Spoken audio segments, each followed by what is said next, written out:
Hindi pedagogy के इस class में से अगर आपने सिर्फ 5 प्रश्न सही कर दिया तो आप यकीन मानिए इस बार सीटेट पास होकर रहेंगे। क्योंकि आज की यह क्लास सीटेट से भी हार्ड प्रश्नों पर आधारित होगी। देखिएगा कुछ प्रश्न हम आपको पहले दिखा देते हैं, तभी आप पूरी क्लास को देखेंगे।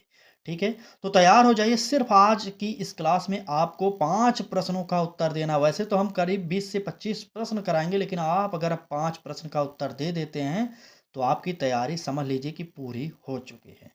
चलिए पूरी क्लास को देखिएगा और ये रहा क्लास का पहला प्रश्न, इसका पहला उत्तर आपको बताना होगा। चलिए, प्रश्न में कहा जा रहा है, देखिएगा, कह रहा है कि भाषा अधिगम के संदर्भ में निकटस्थ विकास क्षेत्र यानी जेडपीडी का सर्वोत्तम उदाहरण कौन सा है? जेडपीडी की बात किया जाए या निकटस्थ विकास का क्षेत्र की बात किया जाए, ये वाइगोस्की ने दिया था, ये आप नोट कर लेंगे। ठीक है, आइए देखते हैं ऑप्शन क्या कह रहा है। पहला ऑप्शन कह रहा है कि विद्यार्थी केवल स्वयं कार्य पूरा करे। दूसरा कह रहा है कि शिक्षक पूरा उत्तर लिखवा दे। ध्यान दीजिएगा। और सी ऑप्शन कह रहा है कि उपयुक्त सहयोग मिलने पर विद्यार्थी वह कार्य कर ले जो अकेले नहीं कर सकता। और डी ऑप्शन कह रहा है कि विद्यार्थी केवल रट कर उत्तर दे। तो यहाँ पर उत्तर बताइए कौन सा सही होगा। देखिए, रट कर उत्तर देने की बात कर रहा है तो काटिए तुरंत। अब आपको ए बी सी में से उत्तर बताना है। चले, 5 प्रश्नों का चैलेंज है, आप उत्तर बताइए कौन सा सही होगा। ठीक है, चलिए देखते हैं। और पहला ऑप्शन कह रहा है कि विद्यार्थी केवल स्वयं जो पूरा कार्य कर ले, ये भी नहीं होगा। और शिक्षक अगर उत्तर ही पूरा लिखवा देगा तो ये भी सही नहीं होगा। उत्तर जो हो जाएगा, उपयुक्त सहयोग मिलने पर विद्यार्थी वह कार्य कर ले जो अकेले नहीं कर सकता। ठीक है, चलिए नेक्स्ट देखिए, अगला प्रश्न क्या कह रहा है। कह रहा है कि भाषा कक्षा में शिक्षक ने विद्यार्थियों से एक ही विषय पर कहानी, कविता, संवाद लिखवाए। इसका मुख्य उद्देश्य क्या है? बात एक ही विषय की जा रही है, ध्यान दीजिएगा। पहला ऑप्शन कह रहा है हस्तलेख सुधारना। दूसरा ऑप्शन कह रहा है कि भाषा की विभिन्न अभिव्यक्ति शैलियों का विकास। और तीसरा ऑप्शन सी वाला कह रहा है केवल परीक्षा की तैयारी। और चौथा कह रहा है व्याकरण का अभ्यास। बताइए, व्याकरण का अभ्यास बताइए। तो व्याकरण की प्रैक्टिस भी सही हो सकती है क्या? बिल्कुल नहीं, गलत है ये। ठीक, चलिए, हस्तलेख सुधारना बिल्कुल नहीं। देखिए, हम आपको हर प्रश्न में 10 सेकंड का समय देंगे, उससे ज़्यादा हम नहीं दे पाएंगे, क्योंकि हमारा भी सिद्धांत है कि समय कम लगे और आपको अधिक से अधिक पढ़ाया जाए। ठीक है, तो यहाँ पर ए और डी पहले हमने काट दिया। और केवल परीक्षा की तैयारी सी ऑप्शन का रहा है, इसलिए हमें ये भी काटना पड़ेगा। उत्तर जो होगा बी वाला ऑप्शन सही हो जाएगा। ठीक, आइए नेक्स्ट पर देखते हैं क्या कह रहा है हमारा। कह रहा है कि निम्न में से कौन सा कार्य आकलन के लिए अधिगम का उदाहरण है? पहला ऑप्शन कह रहा है केवल वार्षिक परीक्षा। दूसरा ऑप्शन बी वाला कह रहा है कि अध्यापन के दौरान नियमित प्रतिपुष्टि देना। सी ऑप्शन कह रहा है केवल बोर्ड परीक्षा। और डी ऑप्शन केवल अंक देना। तो केवल अंक की बात नहीं करते, आपको भी पता है, क्योंकि ना तो पढ़ाई से संबंधित परीक्षा होती है, ना ही उत्तीर्ण करने की बात, ना ही ग्रेड देने की बात, ना ही अंक देने की बात की जाती है। ठीक है, डी ऑप्शन काटिए। सी ऑप्शन कह रहा है केवल बोर्ड परीक्षा। तो हमने आपको क्या बताया कि परीक्षा की बात ही नहीं करेंगे। आप चाहे प्राइमरी स्तर का पेपर सॉल्व करें, चाहे मिडिल स्तर का, दोनों में पेपर की बात आप नहीं करेंगे। ठीक ना, चले।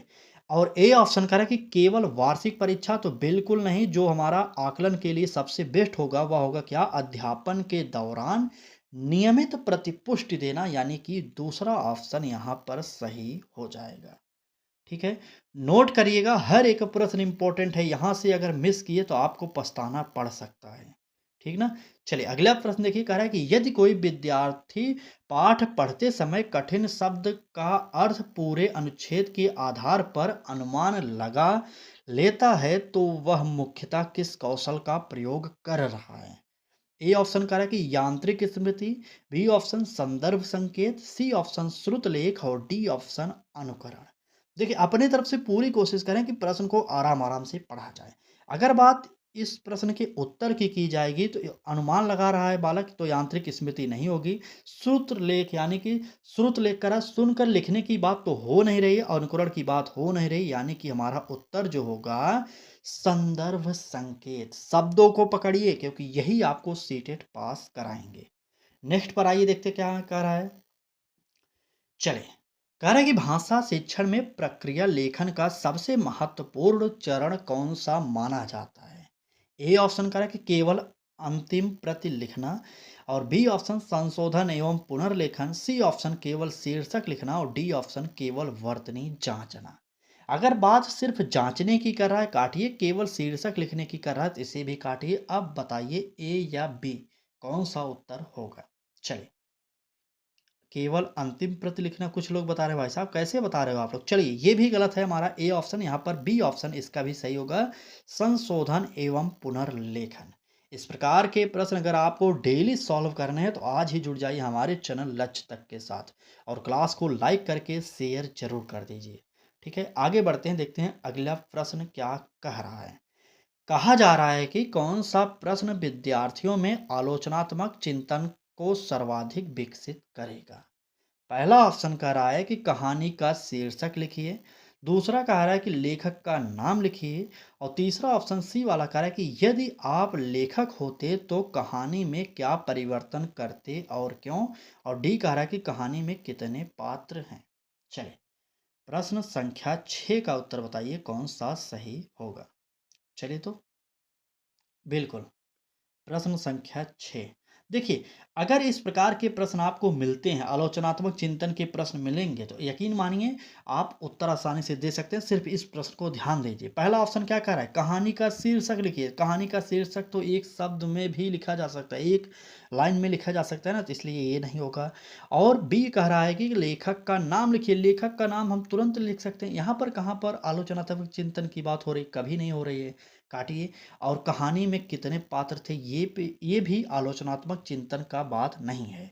ठीक है, अब यहाँ पर उत्तर जो होगा हमारा क्या हो जाएगा, सी होगा। आपसे पूछा कहा जाएगा कि यदि आप लेखक होते तो कहानी में क्या परिवर्तन करते और क्यों। तो कहीं ना कहीं आप सोचते और अपने सोच के द्वारा जो भी समझ में आता वही आप लिखते, तो यहाँ पर आलोचनात्मक चिंतन होता। ठीक है, चलिए आइए आगे बढ़ते हैं, देखते हैं अगला प्रश्न क्या कह रहा है। कहा जा रहा है कि भाषा कक्षा में बहुभाषिकता का सबसे बड़ा शैक्षिक लाभ क्या है। ए ऑप्शन कह रहा है कि भ्रम उत्पन्न होता है, बी ऑप्शन कह रहा है कि भाषा सीखने के अवसर सीमित हो जाते हैं, सी ऑप्शन कह रहा है कि विद्यार्थी पूर्व भाषाई अनुभवों का उपयोग करके नई भाषा सीखते हैं, और डी ऑप्शन केवल मातृभाषा का विकास होता है। चलिए, कौन सा होगा उत्तर एक बार बताइए तुरंत। चलिए चलिए बताइए, तुरंत बताइए। बिल्कुल, देखिए, केवल मातृभाषा का विकास होता है, डी ऑप्शन काटिए। भ्रम उत्पन्न होता है, ए ऑप्शन काटिए। भाषा सीखने के अवसर सीमित नहीं होने चाहिए, असीमित होने चाहिए थे। यहाँ पर सीमित कहते ही पूरा का पूरा सेंटेंस गलत हो गया, इसलिए उत्तर जो होगा सी वाला ऑप्शन हो जाएगा। विद्यार्थी पूर्व भाषाई अनुभवों का उपयोग करके नई भाषा सीखते हैं। ठीक, चलिए आगे बढ़ें। देखिए अगला प्रश्न है, कह रहा है कि भाषा के रचनात्मक मूल्यांकन के लिए निम्न में से सबसे उपयुक्त साधन कौन सा है। वस्तुनिष्ठ परीक्षा होगा, पोर्टफोलियो होगा, केवल मौखिक प्रश्न होगा, केवल श्रुत लेख होगा। चलिए, प्रश्न संख्या 8 का उत्तर बताइए कौन सा सही होगा। तुरंत बताइए, तुरंत। बिल्कुल सही, कुछ लोगों का उत्तर आना स्टार्ट हो गया। देखिए, केवल केवल वाले ऑप्शनों को तुरंत काटा करिए, क्योंकि केवल शब्द लगते ही पूरा सेंटेंस नेगेटिव हो जाता है। ठीक है, लगभग 100 में से एकाक बार ऐसा होता है कि सीटेड में जो केवल वाला ऑप्शन आता है वह पॉजिटिव में रहता है, बाकी तो 99% कहा जाए वह नेगेटिव में ही रहता है। ठीक है, इसलिए इस प्रश्न का उत्तर आप लोग पोर्टफोलियो पर क्लिक करिएगा। ठीक है ना, बिल्कुल क्लिक करिए। चलिए, बी ऑप्शन सही हो जाएगा। नेक्स्ट देखिए क्या कह रहा है अगला प्रश्न हमारा। कह रहा है कि यदि शिक्षक विद्यार्थियों से किसी कविता का वैकल्पिक शीर्षक सुझाने को कहता है तो वह मुख्यतः किस क्षमता का मूल्यांकन कर रहा है। ए ऑप्शन देखिए स्मृति का है, बी ऑप्शन कल्पनाशीलता एवं अर्थबोध, सी ऑप्शन वर्तनी और डी ऑप्शन सुलेख। सुलेख काटिए, वर्तनी काटिए। चले, ए या बी, दो में से एक ही आपको उत्तर चुनना है। तो यहाँ पर स्मृति की बात ना करके हम कल्पना शक्ति एवं अर्थबोध उत्तर टिक करेंगे। तो नोट करिएगा, यहाँ पर भी बी वाला ऑप्शन हमारा सही हो जाएगा। ठीक, चलिए, ये रहा हमारा नई शिक्षा नीति से प्रश्न। देखिए क्या कह रहा है, कह रहा है कि राष्ट्रीय शिक्षा नीति, जिसे आप शॉर्टकट में एनईपी कहते हैं, एनईपी का फुल फॉर्म अगर आपसे पूछा जाए तो नोट करिए न्यू एजुकेशन पॉलिसी। ठीक है, तो जो 2020 में आई थी इसके अकॉर्डिंग प्रश्न पूछा गया। ध्यान दीजिएगा यहाँ से प्रश्न बनता है सीटेट में। एनईपी 2020 के अनुसार भाषा शिक्षण का प्रमुख उद्देश्य क्या है? ए ऑप्शन केवल परीक्षा में अंक बढ़ाना, बिल्कुल नहीं। रट कर सीखना, बिल्कुल नहीं। समझ, अभिव्यक्ति और बहुभाषिक दक्षता विकसित करना, ये होगा। केवल व्याकरण पढ़ाना, ये नहीं होगा। समझ गए? तो इस प्रश्न का उत्तर आप लोग सी ऑप्शन को सही कर लीजिए। चलिए आगे बढ़ते हैं और देखते हैं हमारा अगला प्रश्न क्या कह रहा है। ये और इम्पोर्टेंट प्रश्न है, ध्यान दीजिएगा। कह रहा है कि भाषा कक्षा में थिंक पेयर शेयर, ठीक है, रणनीति मुख्यतः किसे बढ़ावा देती है? क्या व्यक्तिगत रटना को बढ़ावा देगी, या सहयोगात्मक अधिगम को, या अनुशासन को, या गृह कार्य को? तुरंत बताइएगा कौन सा होगा उत्तर। देखिए यहाँ पर भी अनुशासन काटिए और रटना काटिए, ठीक है। यहाँ पर ए और सी जो है ये निगेटिव होगा। अब आपको बी या डी में से उत्तर चुनना है कि थिंक पेयर या शेयर रणनीति मुख्यतः किसे बढ़ावा देगा। चले प्रश्न संख्या 11 का उत्तर बताइए। गृह कार्य नहीं होगा। उत्तर जो होगा हमारा होगा क्या? सहयोगात्मक अधिगम, यानी कि दूसरा ऑप्शन सही हो जाएगा। ठीक है, चलिए नेक्स्ट देखते हैं अगला प्रश्न क्या कह रहा है। कह रहा है कि यदि विद्यार्थी किसी कहानी के अंत को अपने अनुभवों के आधार पर बदल देता है तो यह किसका उदाहरण है? पहला ऑप्शन कह रहा है कि निष्क्रिय अधिगम, दूसरा कह रहा है कि रचनात्मक अधिगम, तीसरा कह रहा है कि अनुकरण, और चौथा कह रहा है यांत्रिक अधिगम। चलिए प्रश्न संख्या 12 का उत्तर बताइए कौन सा सही होगा।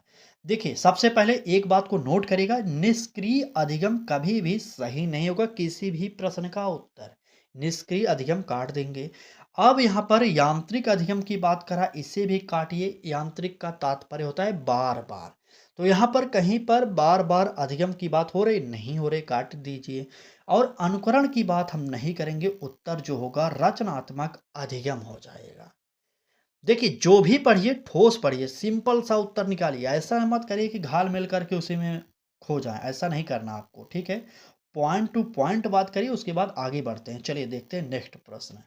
कह रहा है कि भाषा शिक्षण में शिक्षक द्वारा बार बार प्रतिपुष्टि देने का मुख्य उद्देश्य क्या है? ए ऑप्शन केवल त्रुटियां बताना, बी ऑप्शन सीखने में सुधार हेतु दिशा देना, और सी ऑप्शन अंक कम करना, और डी ऑप्शन अनुशासन बनाए रखना।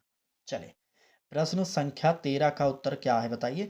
देखिए अंक कम करने की बात हमने आपको क्या कहा था, गलत होता है, काटिए। अनुशासन बनाने की बात हमने क्या कहा था, नेगेटिव होते है, इसे भी काटिए। और केवल त्रुटियां बताएंगे तो ये तो गलत बात है, ठीक है। उत्तर जो होगा इस प्रश्न में भी वही होगा, सीखने में सुधार हेतु दिशा देना, यानी कि दूसरा ऑप्शन, ठीक है। चलिए नेक्स्ट देखते हैं क्या कह रहा है। कह रहा है अगला प्रश्न हमारा प्रश्न संख्या 14। कह रहा है कि कौन सी गतिविधि सुनना, बोलना, पढ़ना और लिखना चारों भाषा कौशलों को एक साथ विकसित करते हैं? पहला ऑप्शन कह रहा है कि केवल वाचन, दूसरा कह रहा है केवल श्रुत लेख, तीसरा कह रहा है समूह परियोजना एवं प्रस्तुतिकरण, और चौथा कह रहा है केवल व्याकरण अभ्यास। तुरंत बताइए कि 14वें प्रश्न का उत्तर क्या होगा। चलिए देखिए लगातार दो ऑप्शन सही हुए, बी बी। लगभग इसमें भी लगभग ज़्यादातर लोग बी बी उत्तर देना स्टार्ट कर दिए। भाई साहब ऐसा मत करिए।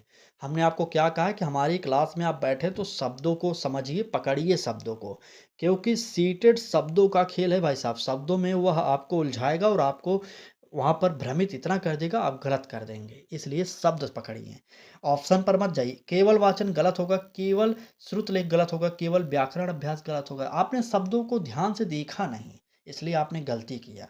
यहाँ पर सी वाला ऑप्शन सही होगा। क्या होगा? समूह परियोजना एवं प्रस्तुतिकरण। ठीक है, चलें आगे बढ़ते हैं, देखते हैं नेक्स्ट क्या कह रहा है हमारा।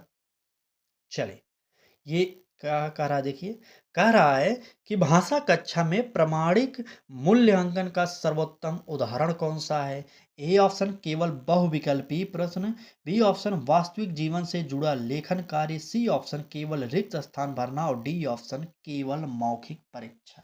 चले प्रश्न संख्या 15 का उत्तर बताइए। देखिए यहाँ पर भी वही है, यहाँ पर सिंपल दिख रहा है, केवल केवल वाले ऑप्शन को काटिए, वास्तविक जीवन से जुड़ा लेखन कार्य को सही करिए, और तुरंत आगे बढ़ते हैं और अगला प्रश्न देखते हैं। आपके समय की वैल्यू हमें पता है, शायद आपको ना पता हो, इसलिए हम आपके समय को बर्बाद नहीं करना चाहते। ठीक है? चलिए, नेक्स्ट देखिए क्या कह रहा है। यदि शिक्षक विद्यार्थियों से समाचार पत्र की किसी खबर पर संपादक का पत्र लिखवाता है तो उसका मुख्य उद्देश्य क्या है?